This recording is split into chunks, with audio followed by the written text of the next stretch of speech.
Meski tinggal di dalam hutan, suku Tobelo Dalam bukanlah suku terasing. Lebih tepat jika disebut sebagai komunitas suku asli penghuni rimba Halmahera. Bagi mereka, kehidupan tak bisa dipisahkan dari hutan sebagai istana. Perburuan mencari udang dan sogili telah menjadi bagian yang tidak terpisahkan dari suku Tobelo Dalam.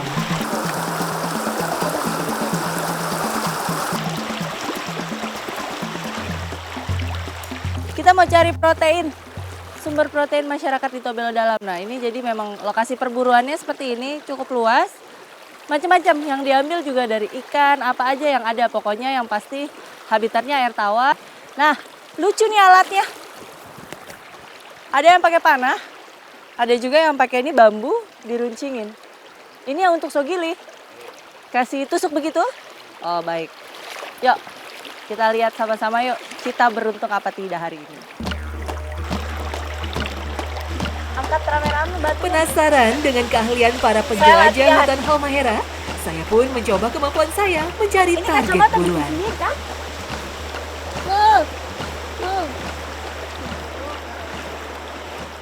Susah ya ternyata ya. Dan bukannya jelas, ini malah kayak mata minus. Susah, coba yuk. Bismillah.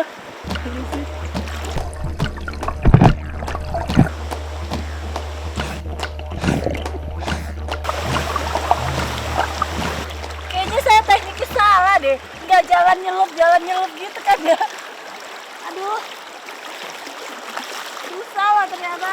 Dan lihat, perhatiin, memang cara nyarinya ini kita melawan arus.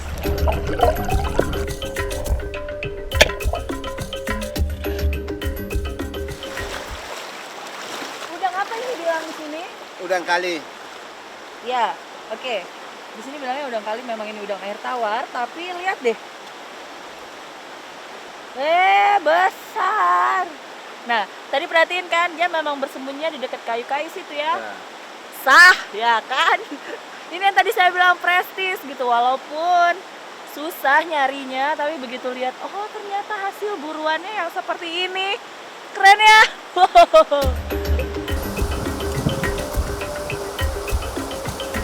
Tadi ini dapat dia di dekat batu-batu. Ya Di pinggir-pinggir. begitu.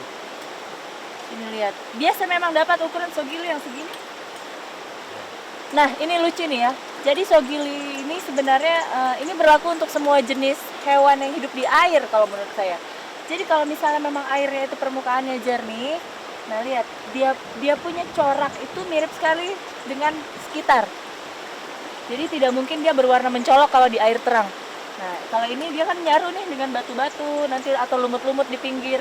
Itu sebenarnya teknik pertahanannya dia dari predator. Ya.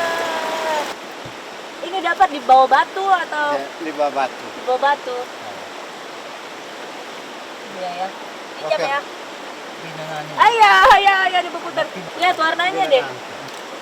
Nah, ini sungai besar. Kalau ada sungai-sungai kecil DP warna begini juga. Ada yang begini, ada yang hitam. Polos. Ya.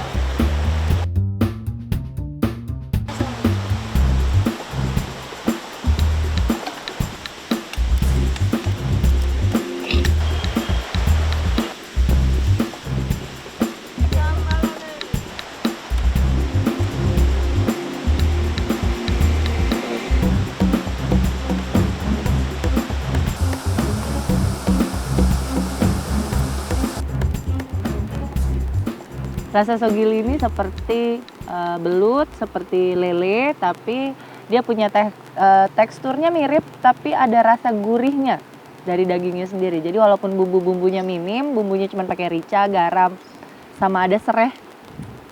Tapi kalau overall setelah masuk ke mulut rasanya enak.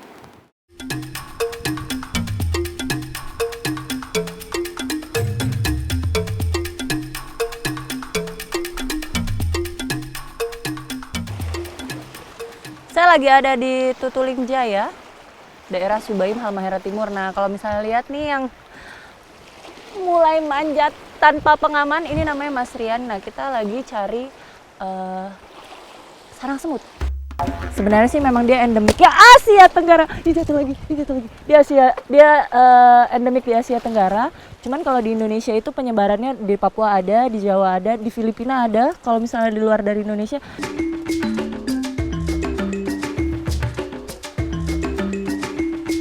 Kita lihat dari dekat di sini.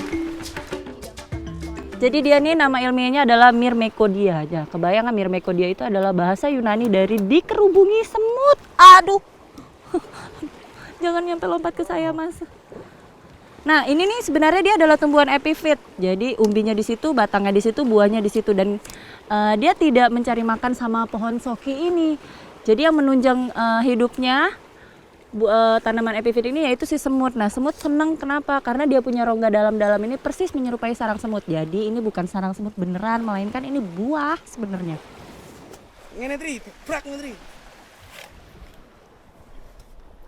Ini yang masih muda berarti? Iya ini. Masih muda. Sebenarnya kelihatan dari rongga-rongga ini ya. Kalau misalnya dia semakin merah kehitaman gitu, gini mungkin ini udah tua ya. Ini. Terus sama inian daging putihnya juga lebih kuning ya. Ini kalau misalnya lihat nih Ini masih putih. kayak teksturnya kayak bengkoang. Bengkoang. Bengkok. Karena selama ini memang kita lazim lihat sarang semut itu yang sudah kering, yang dikeringkan, yang direbus untuk obat. Nah, di sini dibikin pepes. Ya boleh, 1, 2,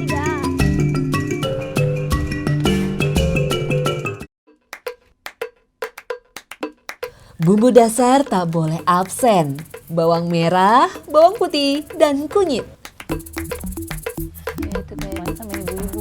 Tapi jangan lupa pastikan sarang semut yang akan diolah sudah bersih dan tidak ada semut yang masih menempel.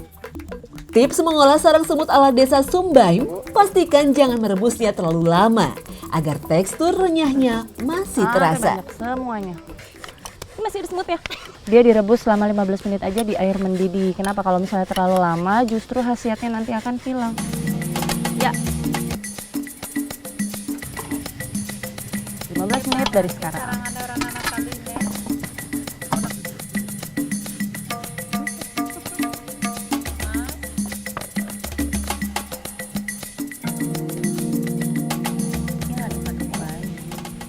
Ini yang udah direbus, elastis, sama sekali nggak ada baunya.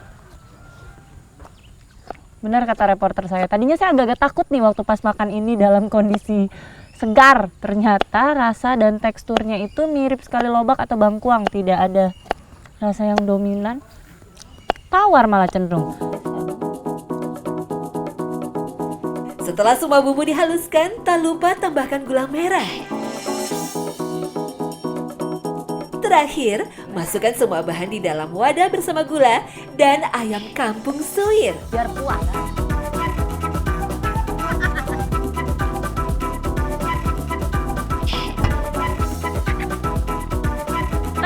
Bebas. Ya. Harumnya saja sudah menggugah selera. Boleh.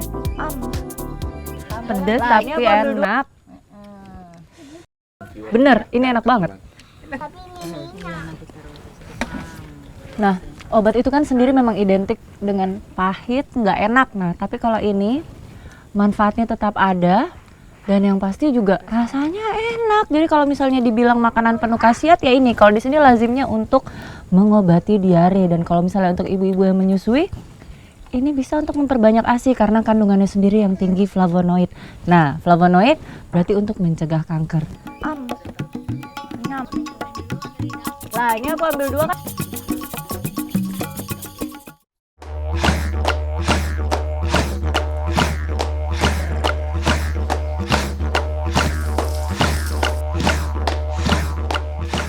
Nah, ini saya bersama orang suku di Tobelo Dalam. Ini ada di hutan Dusun Raja.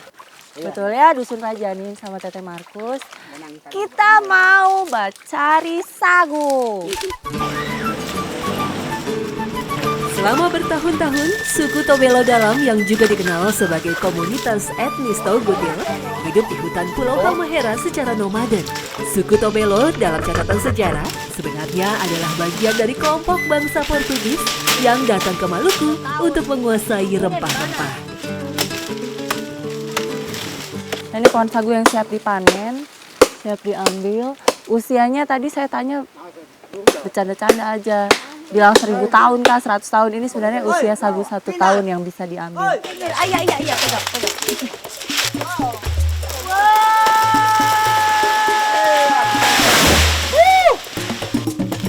Berhadapan langsung dengan suku ini memang cukup berbeda dengan apa yang saya bayangkan sebelumnya.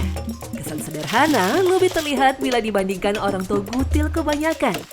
Tak heran, suku Tobelo Dalam lebih suka disebut orang dari suku Bila dibanding menjadi bagian dari suku Togutil.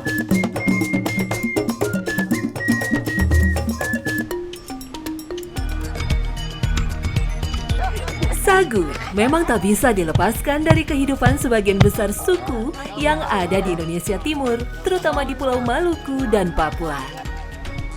Kedua pulau ini adalah pengkonsumsi utama sagu, baik sebagai makanan pokok ataupun cemilan. Apalagi sebagian kontur Maluku dan Papua berada di wilayah dataran rendah sangat cocok sebagai habitat sagu. Sehingga di wilayah ini, sagu sangat melimpah jumlahnya. Umumnya, pohon sagu dapat tumbuh setinggi 20 hingga 30 meter di wilayah dataran rendah.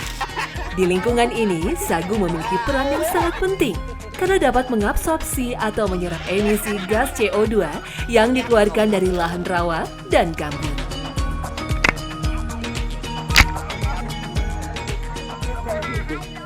Apa itu, Bu? Dia bilang bau bagus. Bau enak. Bau-bau enak. Nah itu, tadi waktu saya mau ikut pangkur sagu. Saya udah kebayang baunya asem. Ternyata ini nggak ada baunya karena baru. Bagi suku Tobelo Dalam yang tinggal di wilayah dataran rendah, hutan sagu adalah harta yang sangat penting. Ini sebabnya kebanyakan wilayah hutan sagu milik suku Tobelo Dalam dijadikan kawasan hutan adat oleh ketua suku mereka. Tempat itu. Hal ini dimaksudkan untuk menjaga agar hutan yang menjadi sumber makanan suku Tobelo tetap terjaga kelestariannya. Habis ini Saya benar-benar takjub melihat bagaimana sebuah aturan tentang pengelolaan hutan telah dilakukan oleh sebuah suku yang memiliki kehidupan yang sangat sederhana. Jadi lucu nih kalau misalnya di Papua tuh kan jelas gitu perbedaan pembagian tugasnya, misalnya yang laki-laki yang berhalo, yang berpangkur, ibu-ibunya, mama-mamanya yang kasih cuci. Kalau di sini siapa-siapa boleh. Sini laki semua. Oh, sini laki semua. Berarti mama-mama enak sekali ya.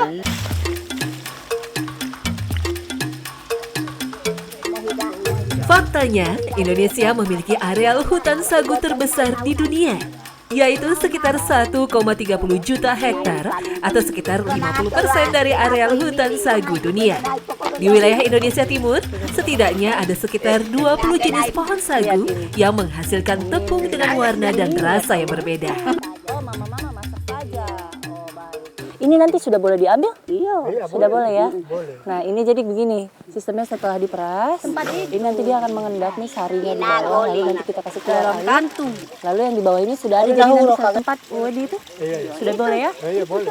Oh, so bikin wedinya? Oke, baik. Nanti habis ini isinya kita kasih keluar, bawa pulang ke rumah, jemur. Jemur dia. Baiklah. Tepung sagu sangat kaya karbohidrat, namun sangat miskin kandungan gizi lainnya. Dalam 100 gram tepung sagu rata-rata terkandung sekitar 355 kalori. Namun jika dibandingkan dengan ubi atau serelia, kandungan gizi dari tepung sagu masih lebih unggul. Apalagi sagu mengandung pati tidak tercerna yang penting bagi kesehatan pencernaan. Seperti yang sudah terjadi, sagu juga dikonsumsi sebagai pengganti beras yang bernilai gizi hampir setara.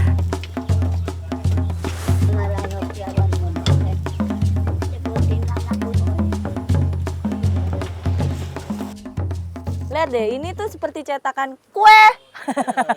Kue pancong kalau di Betawi, kalau di Jakarta. Persis deh kayak begini cetakannya. Cuman ya memang kita tahu sendiri kalau bahan makanan khas Indonesia Timur tuh memang sagu. Bentuknya aja macam-macam, dari papeda, sinole di Ambon, lalu di sini ada sagu forno.